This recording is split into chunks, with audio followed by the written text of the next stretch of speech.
Ladies and gentlemen, welcome back to the Twin Horizons YouTube channel for another LEGO set review.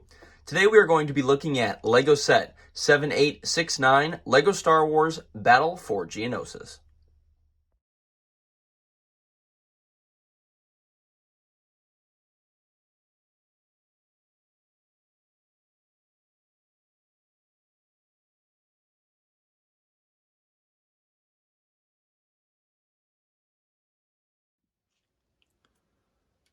This set was released on December 25th, 2010, and retired on December 11th, 2012.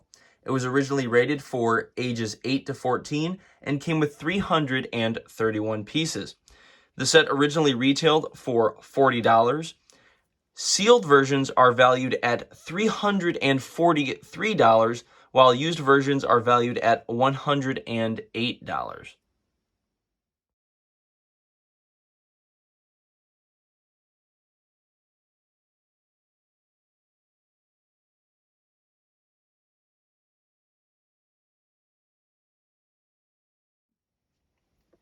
This LEGO set comes with 5 minifigures. On the left, we have Jedi Master Luminara Unduli. She is unique to this set, as this is her Clone Wars version. She was featured in Season 2 of the Clone Wars, and that's why she has the double printed head with the speeder bike goggles. They were on Geonosis. Sandstorm came up, so they made this minifigure. I think it was a really cool version of her. And again, it's unique to this set, and this version of her goes for around $30.56.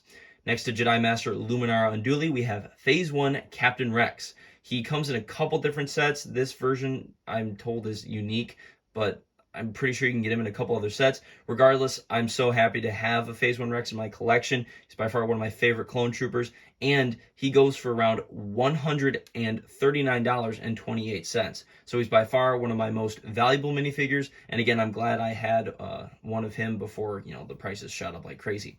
Next to Captain Rex, we have a Super Battle Droid. This version, of course, has the rocket launcher arm. Some of them come with just 2 of the regular arms. A couple of sets come with them with the rocket launcher. Of course, this one has the rocket launcher arm. And this version of the Super Battle Droid goes for around $9.23. Next to the Super Battle Droid, you have 2 B1 battle droids. These figures, of course, are worth about $1.40 a piece, and you can get them in a ton of different sets. So overall, the minifigure selection for this set at its price point, which I think I just talked about, is well worth it. Of course, Rex is the minifigure that really keeps this set worth as much as it is. And I mean, again, it retailed for $40 and sealed versions go for $340. So it was well worth the investment back in the day. And if you have one of these, I might suggest holding on to it.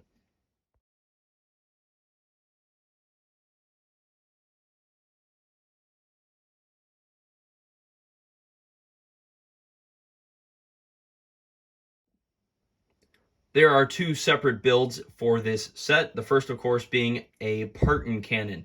You see these quite often throughout the Clone Wars. These are like the heavy cannon for the Separatist Alliance. I think they're featured in, I think it's like Season 1, Episode maybe 18. It was like one of the Battle of Ryloth episodes. They're featured there. I think that might be one of the first times you see them. And then you'll see them in the Battle of Geonosis the second time, of course, which this one is where it was featured at from Season 2 of the Clone Wars. And then you'll see them all throughout the rest of the Clone Wars series. It's just, the Separatist Alliance's main canon.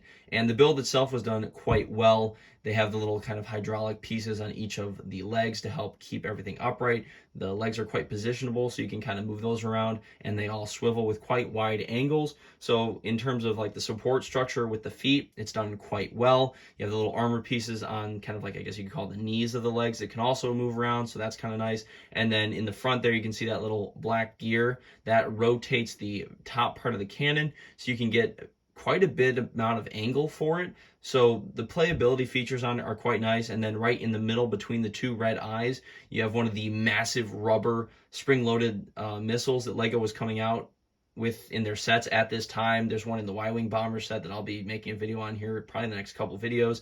And it was kind of like one of the, I always thought, great play features because it was way better than the flick fire missiles, because this one was spring-loaded and they actually fired pretty far and had a little bit of power to them.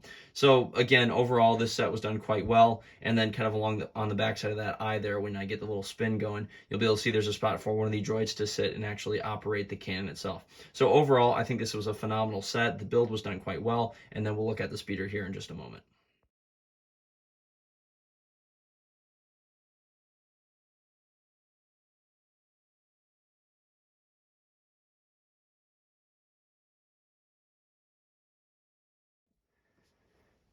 This speeder bike is the second build for this set. This speeder bike can also be found in a Clone Trooper battle pack. It's the one with the 2 Bomb Squad troopers and ARF trooper, and there's one other Clone Trooper with it. But essentially, it's the exact same build. They just changed up the green to dark red plates or bricks in this build for the set, and I think it goes really well with it. Of course, you have Master Luminar and Dooley riding on the speeder as she did in the Clone Wars episode. So overall, I'm glad to see this speeder bike again. I really liked the version of it, and obviously they change it kind of as LEGO progressed throughout the years. But again, overall, I'm glad it was included in the set, and I do like the red hints on it. It's really nice.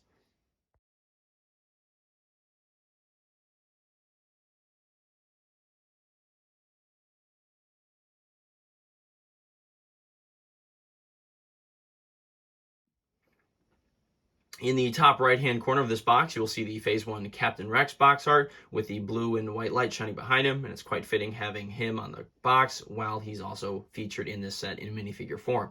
Then the top left-hand side, of course, you'll have the LEGO and the Star Wars logos. Then in the middle of the box, you will see the Parton cannon being featured with the droids fighting against Captain Rex, and then Master Luminara being featured on the speeder bike with her goggle printed face speeding in to the battle as well. And in the bottom right hand corner, you'll see the minifigure selection, as well as one of those classic orange little ovals that they used to do at the time, just to showcase that there was a new minifigure in the set. Now, this box also has a yellow banner along the right hand side that is labeling it as a special edition set.